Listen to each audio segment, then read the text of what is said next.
Cement का क्षेत्र। ये हमने ह्यूमिडिफायर बनाया।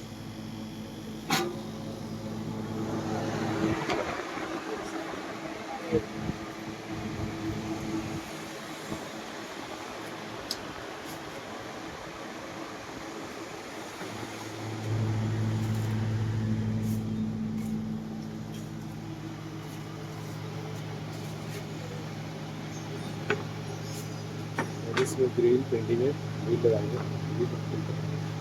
इसका RF सेंसर है, डिजिटल कंट्रोलर हमने लगाया। एक ये है, हमने 2 पीस हो रहे तैयार किए।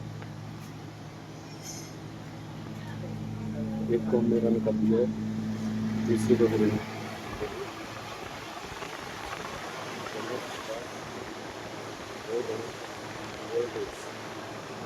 RH controller.